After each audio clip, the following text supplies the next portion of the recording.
I have been king for 11 years, and in all that time I have made exactly one mistake I cannot stop turning over in my hands like a stone I found on a road I can no longer find. Her name was Maren Folly. She sat at the far end of my council table on a Wednesday in late autumn, 3 years ago, in a dress the color of winter wheat, and she was the only person in the room not trying to be noticed. That was the first thing I registered, not her face, not the dormant mark I would later learn rested on the inside of her left wrist, hidden beneath a cuff of plain linen. I registered her stillness. Everyone else at that table was performing. My council performed gravity. My advisors performed usefulness. The 3 women my court had assembled for my consideration performed beauty and pedigree, with the focused industry of people who understood exactly what the evening was. Maren Folly sat at the far end and ate her soup and watched the candles. I told myself I would cross the room after the second course. I did not cross the room after the second course. I told myself I would speak to her before the dessert wine was poured. My chancellor caught my arm and required 11 minutes of my attention on a water rights dispute that could not, apparently, wait. The wine was poured. When I looked again at the far end of the table, the chair was empty. I told myself she had only stepped out. She had not only stepped out. In the morning her quarters were emptied with a neatness that suggested she had packed only what she brought. The groom who had saddled her horse described her as polite and unhurried, as though she were simply heading home after a pleasant visit. No letter, no word to any member of the household staff who might have passed it to me. The stable boy said she had given her horse an apple from her coat pocket and scratched him behind the ears for a long moment before she mounted, which I found, for reasons I could not explain at the time, the most painful detail of all. I did not send riders immediately. That is another thing I turn over. I had been cautious my entire reign, cautious and deliberate, never the king who moved without information, never the king who acted on what he felt in his chest rather than what he knew in his head. The feeling in my chest when that chair was empty was extraordinary in its violence, but I was a careful man, and I told myself she had simply gone home, that she would send word, that I had been imagining the pull I'd felt across a long council table on a Wednesday in late autumn. She did not send word. I sent riders at the end of the first week.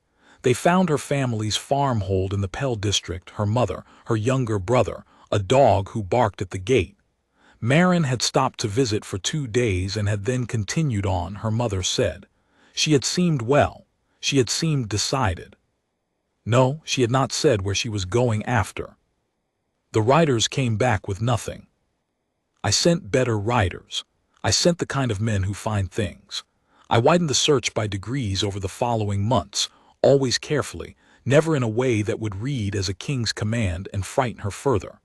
I did not want her frightened. I did not want her found in the way that things are found by a king's authority. I wanted her found in the way that things are found when someone has been walking toward them for years without knowing it. I wanted to be the one who knocked on whatever door she was behind. The months became a year. The year became 2. My council began presenting candidates again. I declined each one without explanation. My chancellor began making the expression he makes when he believes I am being irrational, but respects my position too much to say so directly. I let him make it. I continued to rule the kingdom of Varnath with everything I had learned in 11 years of trying to be adequate to a role that was handed to me at 23. And I continued to feel, somewhere behind the lower left rib, the particular hollow that had opened when a chair at the far end of my table was empty on a Thursday morning in late autumn. My wolf did not waver. That is the thing I did not know how to explain to anyone. My wolf, the creature that lives alongside me, that has run with me through the northern pinelands and the eastern marshes, that has told me things before I knew them myself, my wolf simply waited. Not restless, not demanding, waited the way water waits in a deep place, unhurried and absolutely certain. I did not know what he knew, I knew what I felt. the end of the second year, the beginning of the third. A pack scout named Avrin Tal, traveling south on a trade route I had asked him to assess for the Merchant Council, stopped for 3 days in a valley settlement called Ashcroft. Ashcroft sits in a fold of the southern hills where the Varnath territory fades at its edges, technically within the kingdom's bounds, but so far from any pack holding that no alpha has ever bothered to claim it. It is the kind of place that accumulates quietly, humans and wolves who preferred the margins, a market square with a well and 4 permanent stalls, a road that leads somewhere, and a road that leads somewhere else. Avrin described it to me later as the kind of town that asks no questions and offers no answers and serves very good lentil soup at the tavern on the eastern end. He had not been looking for anything other than trade data. He found something else. He found it in the market square on his second morning, at a stall selling mended goods, repaired leather, restitched cloth, boots with new soles, a row of small silver thread decorations on a wooden rack that caught the morning light. He found it because he is a scout, and scouts notice things. Specifically, he noticed the woman running the stall handle a consignment of silver thread ribbon imported from Varnath's capital, and he noticed what the silver thread did when it touched the inside of her left wrist where her cuff had ridden up. The mark flared. Not burned, not blazed, flared the way an ember flares when you breathe on it after believing it dead, the way a light comes back in a room when the storm clears. A dormant mate mark, silver gold, just for a moment, just long enough for a trained scout to see it and understand what he was seeing. The woman pulled her cuff down. She said, quietly and without drama, that she must have brushed something that disagreed with her skin, and she went back to her work. Avrin bought a mended bootstrap he did not need and sent me a message that night. I left Varnath's capital in the early morning of the next day, alone. My chancellor was appalled. My captain of the guard was more appalled. I told them both that I was conducting a personal inspection of the southern trade routes, and that if anything genuinely urgent arose, they could send a fast rider and I would return within 4 days. I left before they could marshal a full argument against it. I took my horse, a bag, and a wool riding coat that was warm enough for the southern autumn, and I rode south. I want to be honest about the 3 days of that ride. I was afraid. I am not a man who is often afraid, and when I am, I tend to find it clarifying. Fear is information. It tells you what matters, and what mattered to me in those 3 days on the southern road was so plain it was almost embarrassing. I was afraid she would not want to be found. I was afraid that whatever decision she had made when she packed her things and left a comfortable chair at a council table was a decision she had made in full knowledge of what she was walking away from, that she had seen me fail to cross the room and had drawn the only reasonable conclusion, which was that I was not coming, that she had built something in the 3 years since that was hers and whole and did not require me in it. I was also afraid of something smaller and more specific, that I would knock on her door and she would look at my face with the polite, settled expression of someone who has moved on, and I would have to find a way to make that bearable. My wolf did not share these concerns. My wolf, for 3 days of riding, was the most annoyingly certain he had ever been in 11 years of being my wolf. He had the energy of a creature approaching the end of a very long walk and being able to smell already where it ended. I arrived in Ashcroft at mid-morning on the 3rd day. Avrin met me at the edge of town and gave me what he had in 5 minutes, which was all I needed. Her name confirmed. She was known in Ashcroft as Marin. No pack name attached, her trade, her location. The cottage at the north end of town with the blue door, he said. She has been there just over 2 years. People here like her. She mends things. He said it simply, as a fact. She mends things. Something in the way he said it suggested that this was considered by the people of Ashcroft to be a fairly complete description of a person worth knowing. I told him to get some more of the lentil soup, that I would find him when I was done, and I walked north through the market square toward a blue door. The square was quiet at mid-morning, a few stalls open, a woman sorting apples, a man repairing a fence post at the corner. The cottage at the north end was small, stone-walled, with a garden at the side that had been put to bed for winter with the kind of care that suggested someone who intended to be there in the spring. The blue door was the blue of a spring sky, not painted recently, settled in, as though she had meant to stay. There was a workbench outside, under a small roof overhang, and she was sitting at it. She was restitching a leather saddlebag. Her head was bent over the work, and she had the concentration of someone doing a thing they know well, clean, economical movements, the needle and thread moving with a sureness that came from practice. Her hair was pinned up with a simplicity that suggested she had done it in about 30 seconds and not thought about it since. She was wearing a plain dark dress and a work apron and boots that had been repaired at least twice, and she was so completely and quietly herself that I stopped at the edge of the garden path and stood there like a man who has forgotten every word he knew. She looked up. She was not startled, which surprised me. She looked at me with the calm, assessing gaze of someone who has learned to read strangers efficiently.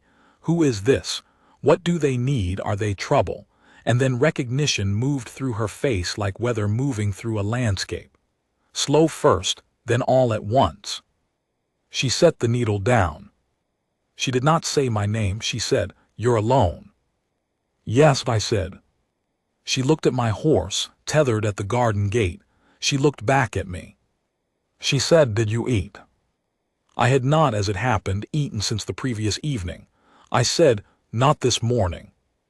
She nodded once, the way a practical person nods when a problem has been identified and they are already solving it. She stood, untied her apron, and said, "Come in then." I came in. The inside of the cottage was the inside of a life built carefully from what was available. A table, 2 chairs, a hearth that was clearly the center of the room's economy, a pot hanging, herbs drying above it, the light warm and steady. Shelves along one wall with supplies sorted into the particular order of someone who knows exactly where everything is without thinking about it. A workbench inside too, different from the one outside, with finer tools on it. She did more delicate work in here, I thought, and was right, as I would learn later. She had a sideline in repairing bookbindings and small instruments that required steadier hands than outdoor leather work. She put bread on the table and sliced it. She ladled something from the pot, a broth with roots in it, still hot from the morning, and she set it in front of me and sat down across the table and waited while I ate, which I did with more gratitude than I would have expected, having not realized how hungry I was. I watched her while I ate. She let me, without pretending she didn't know I was doing it. When I had finished most of the bread and all of the broth, she said, "How did you find me?" I told her about the silver thread in the market. I told her about Avrin and the flare he had seen and the message he had sent. I watched her look at her left wrist. Her cuff was pushed up to her elbow at the table, and the mark was there, silver-gray, quiescent, not flaring now, patient. She said, "I wondered about that. I've been more careful with the Varnath imports." "Have you been careful long?" "Since about the 8th month," she said it plainly. "The first month I was here I didn't think about it. By the 8th month I understood I was going to stay, and I thought I would rather stay without being found by accident." There was a silence in which I looked at the mark on her wrist and understood several things. I said, "Did you know it was dormant when you left?" She was quiet for a moment. Then she said, "No, I knew something was there. It had always been faint since I was 17. I didn't know what kind of something. I didn't know until about 6 months after I left, when I was working with some silver cloth from a consignment, and it woke up for about 10 seconds and I understood what I was looking at." She paused. "By then I had Ashcroft. By then I had this." She gestured the cottage, the hearth, the work, not expansively. "Just honestly." I said, "And you decided to stay." "I decided to stay." I looked at my hands on the table. I said, "I should tell you I tried to find you before this. For 2 years I looked, not in the way that frightens people. I didn't want to frighten you. I wanted to be the one who came to the door. She looked at me steadily. She said, I know. I was not certain I had heard her correctly. I said, you know. My mother wrote to me about the riders. She said they were quiet men, politely asked, no pressure, but that they had come twice, which was enough to tell her they were serious. She looked at the table briefly, then back at me. She thought I should know. I thought she was right, I should know. A pause. I did know. Something shifted in the room that I could not have named. It was not dramatic, no flair, no noise. It was the particular shift of understanding something that changes the weight of everything around it.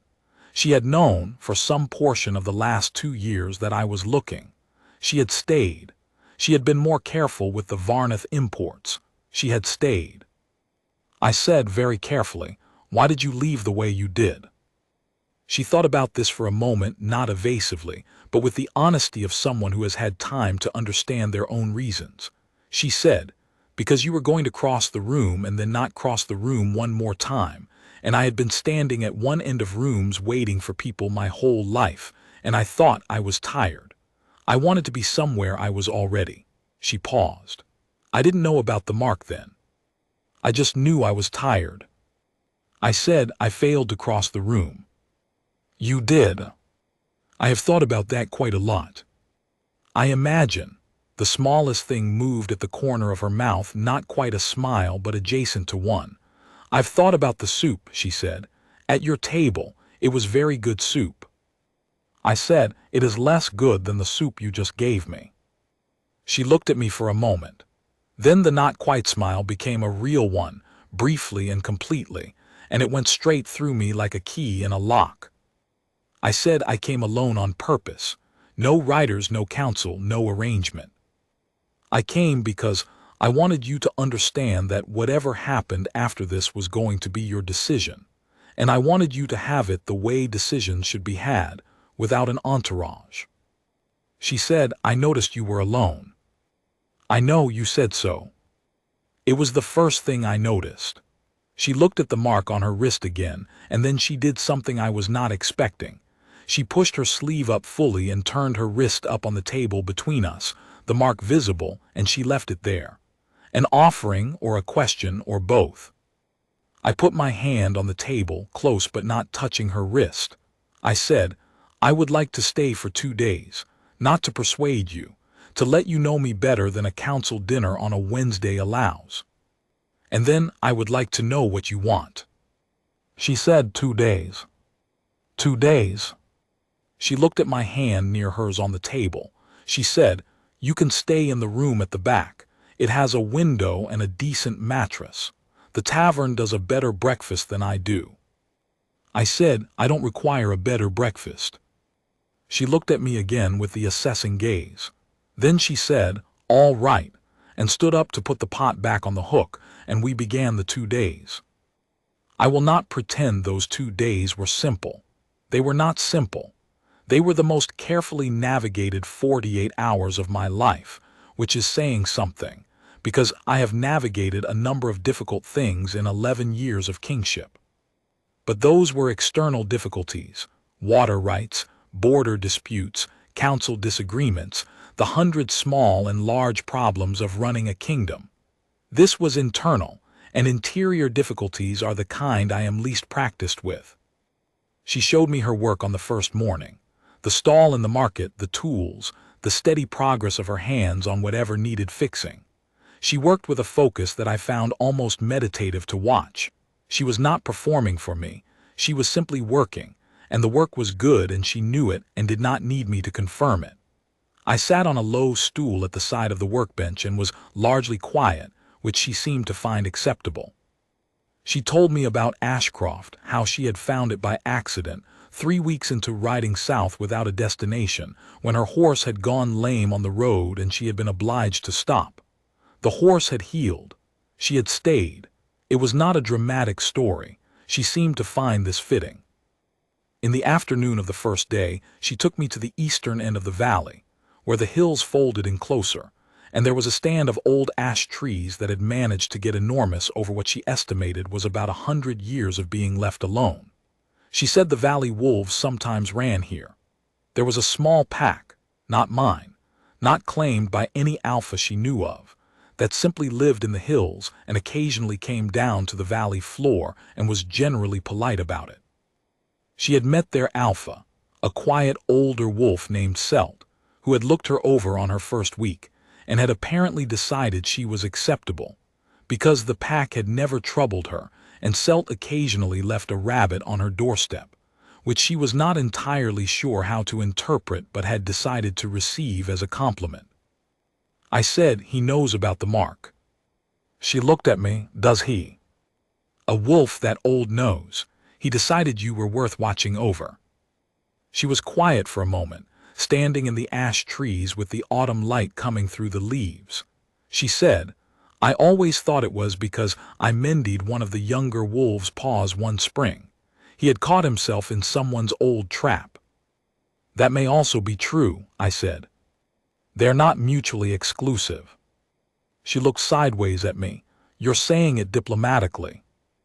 "I am the Alpha King. I say most things diplomatically." "Most things," she said, which was the closest to a direct tease she had offered, and I felt something settle in my chest that had not been settled in 3 years.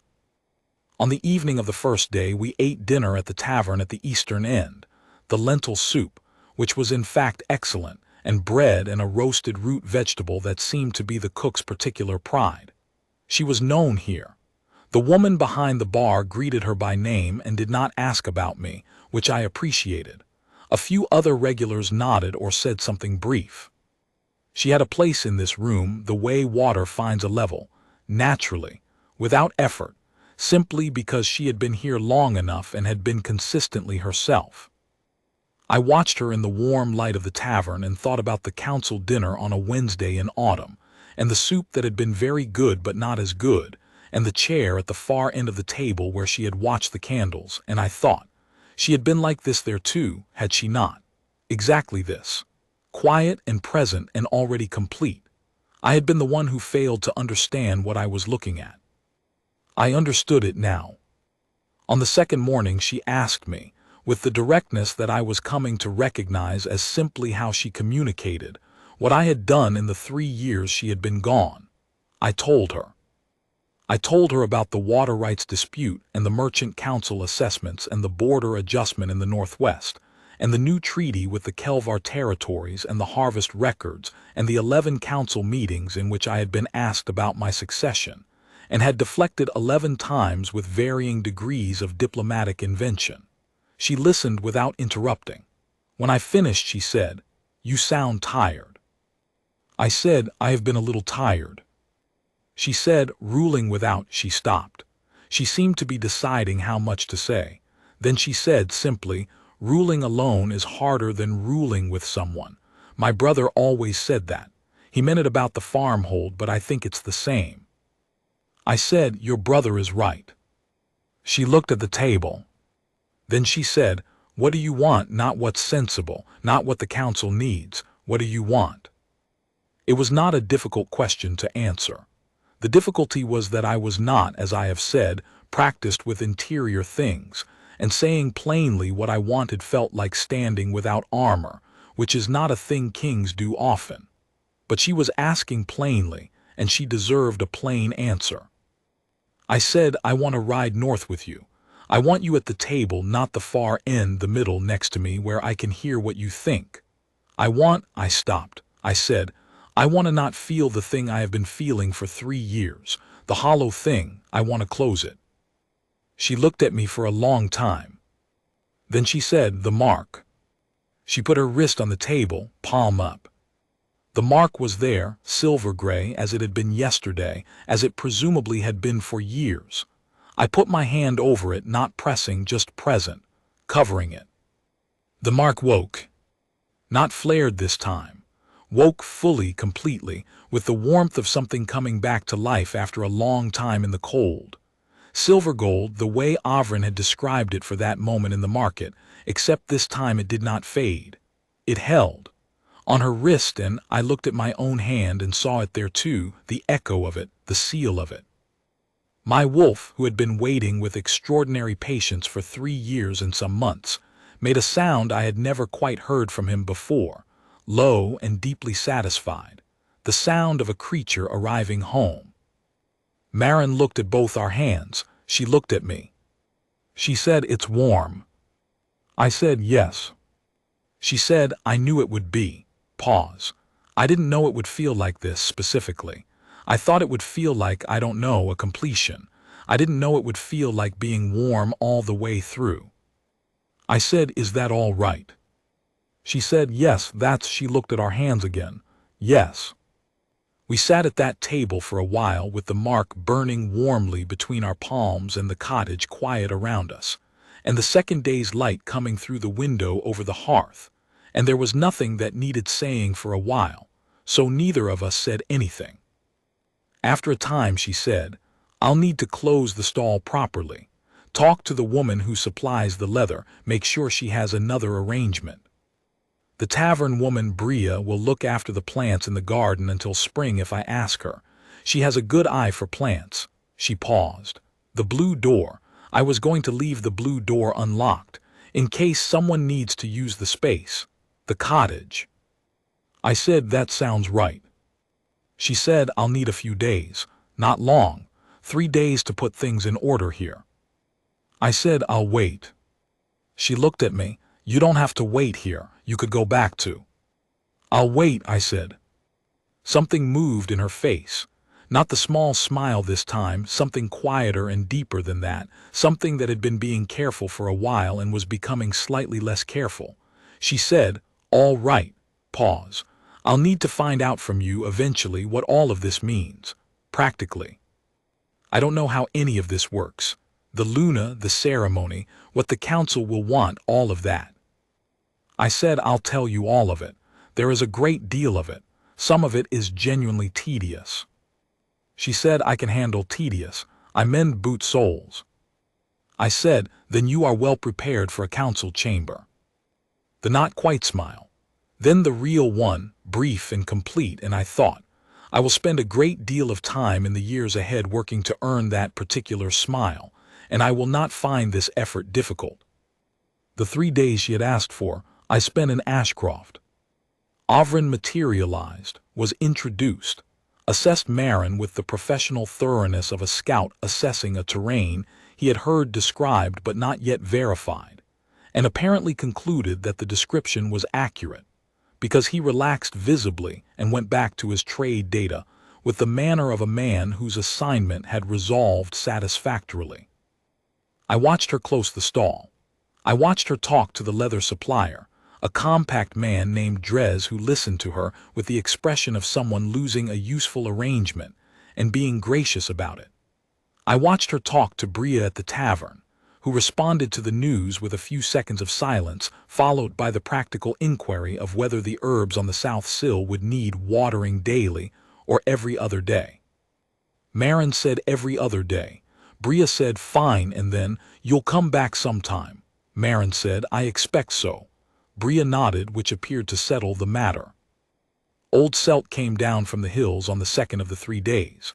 I saw him cross the valley floor at a pace that suggested neither hurry nor alarm. A large gray wolf, older than most, with the particular steadiness of a creature who has been alive long enough to recognize most things. He came to the edge of the garden and sat there, and Maren came out and crouched down in front of him and said something to him quietly that I could not hear.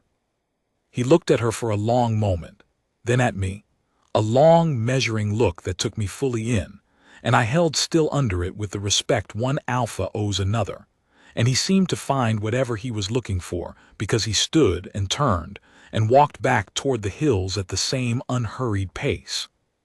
She came back inside and said, "He says to take care of her." I said, "He spoke to you." She said, "Not in words," with the equanimity of someone who has stopped being surprised by what she can understand. "He made it clear." I said, "Tell him I will." She said, "I think he could tell." On the evening of the second day, I found her at the inside workbench, finishing the last of the commissioned work she had promised.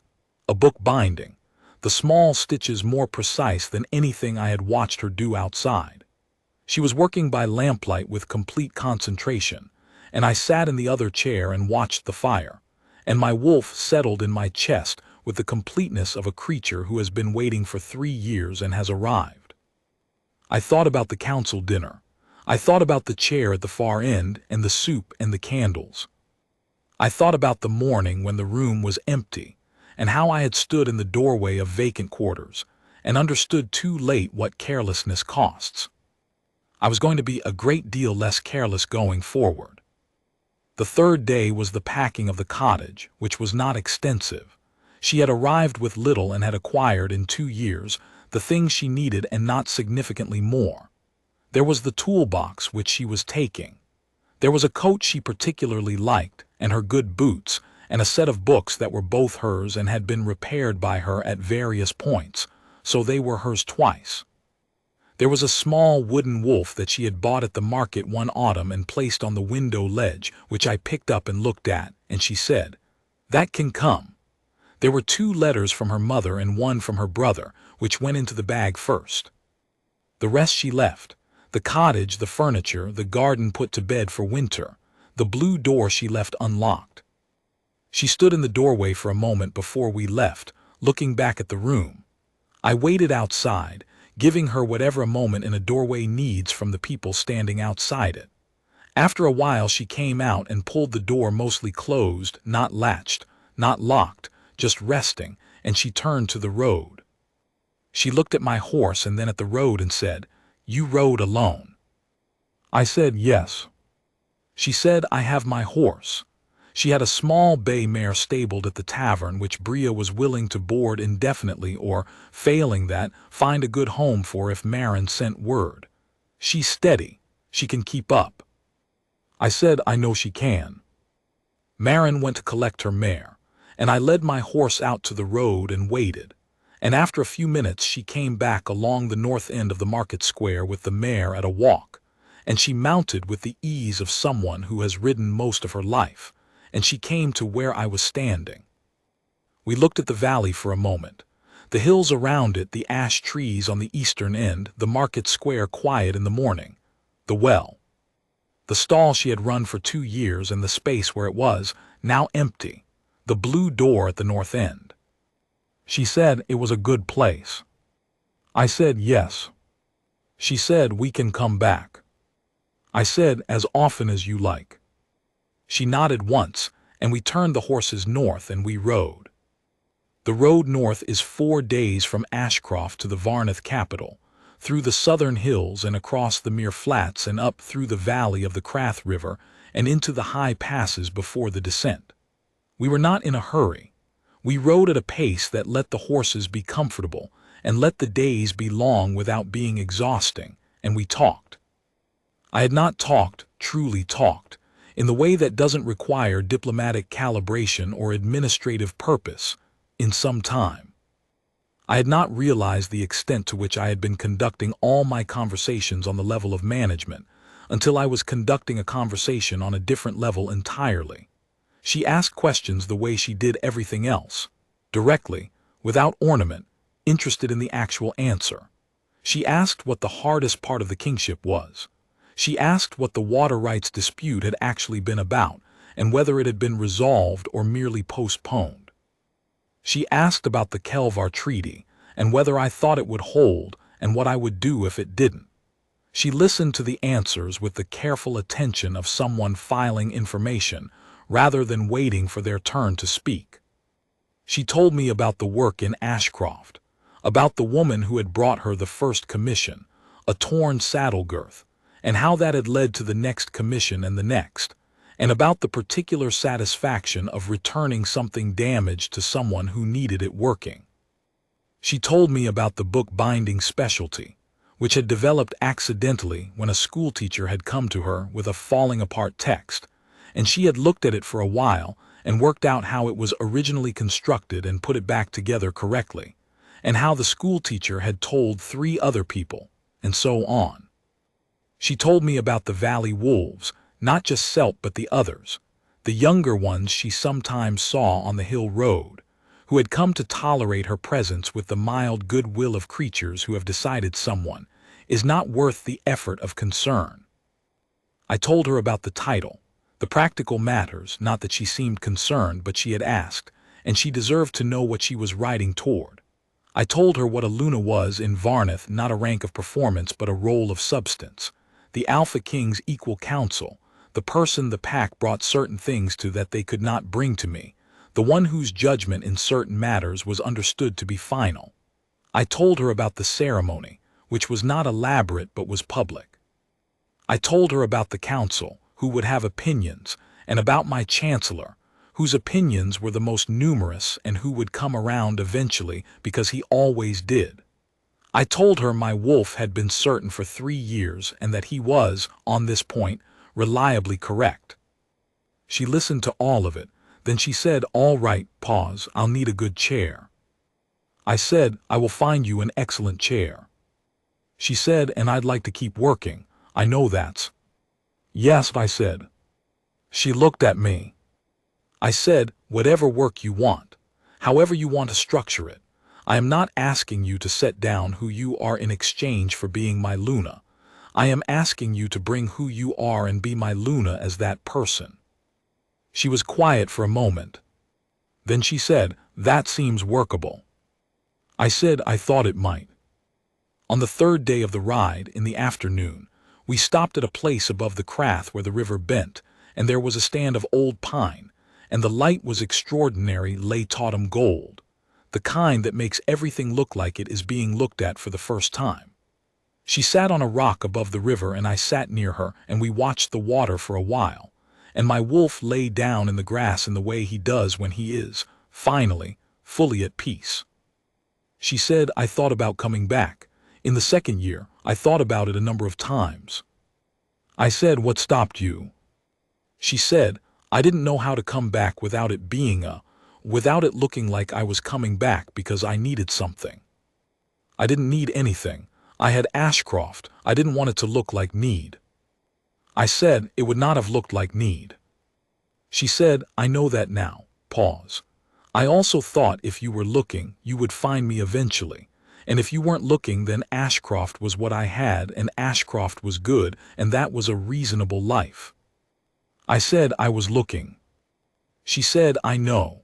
And then, after a moment, "I knew before the riders, I knew the night I left.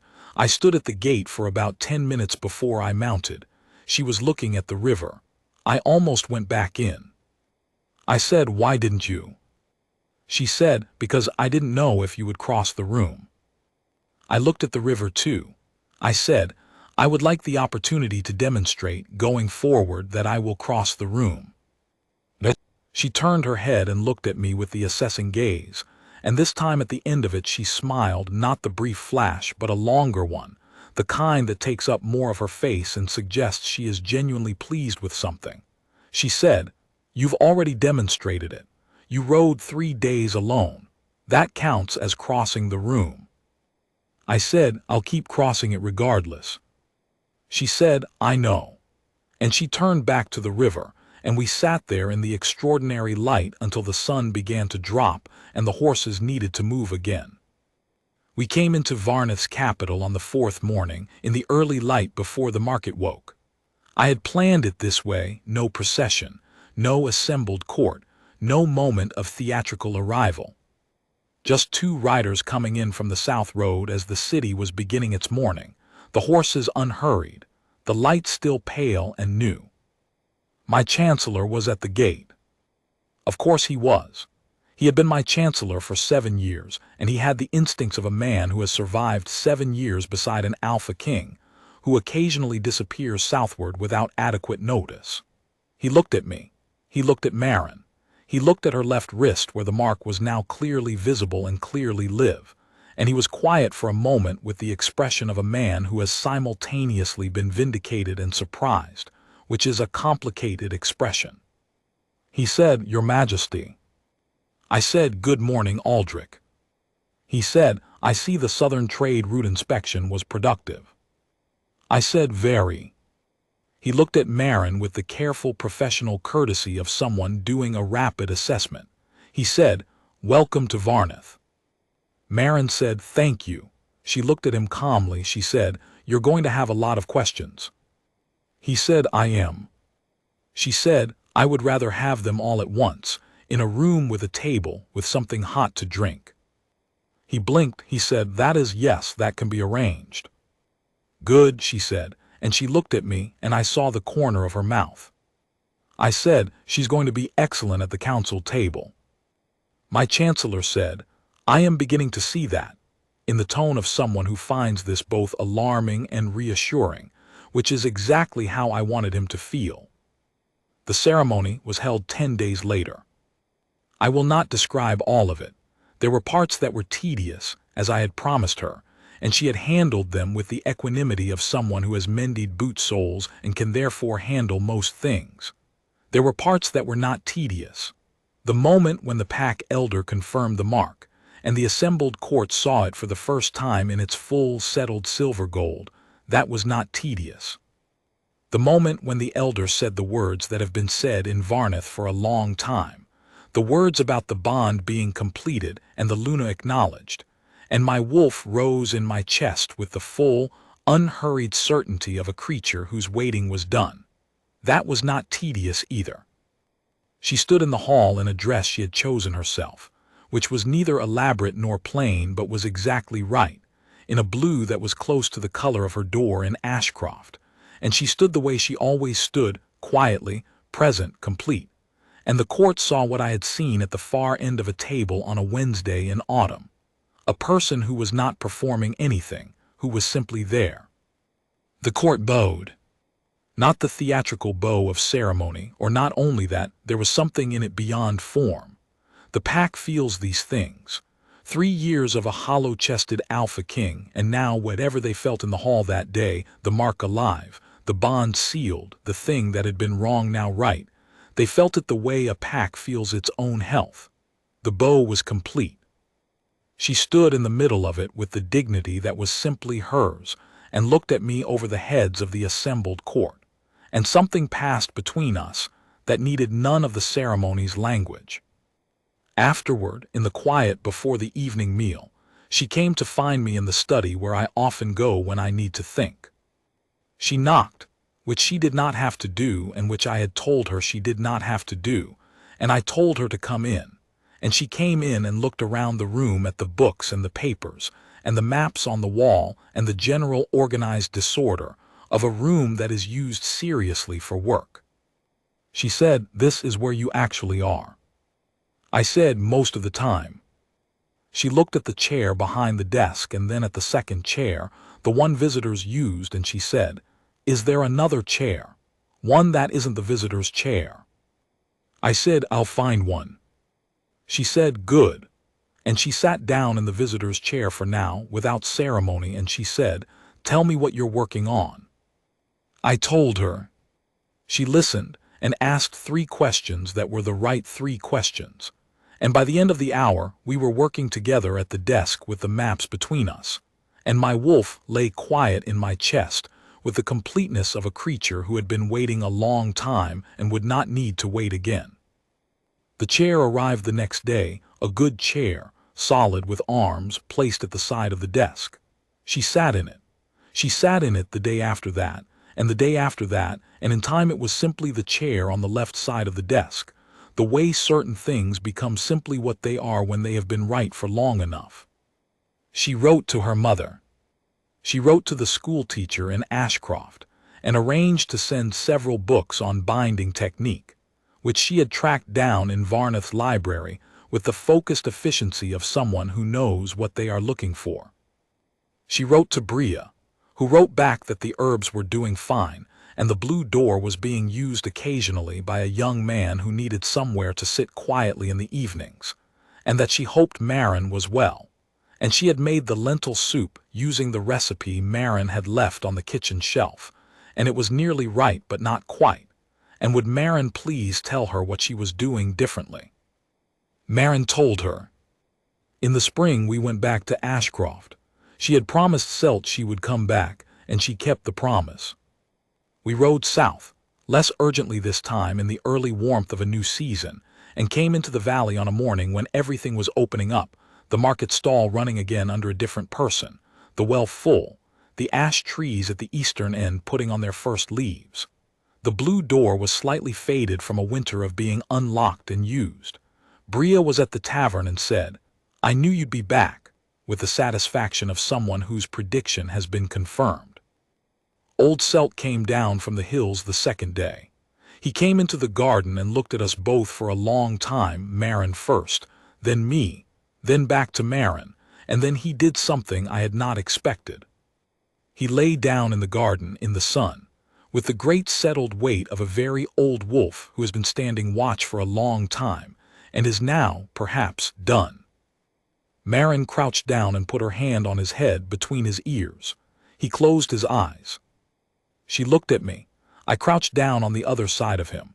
He was warm in the spring sun, breathing slowly, entirely at peace.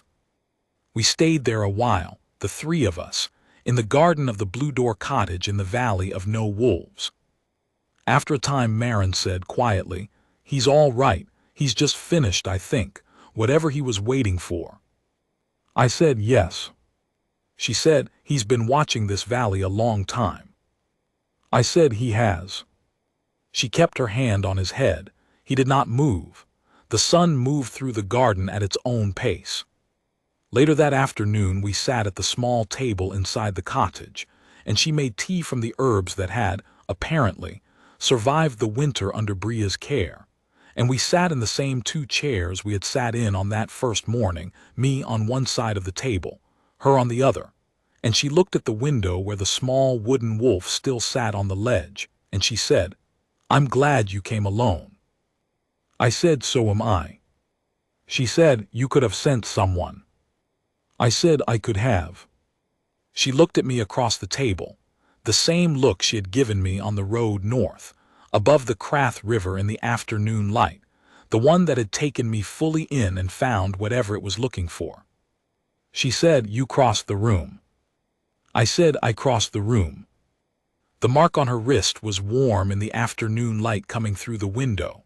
Mine answered it, the way it always did now, quietly, certainly, the warmth of something that has found where it belongs and does not intend to lose it again. She poured the tea. She set a cup in front of me. She sat down, and the afternoon light settled over the cottage, and the small wooden wolf watched from the window ledge, and the garden was quiet. I thought, I will cross this room and every room for the rest of my life. I thought, I am not afraid of that. I thought, it turns out that is the simplest part.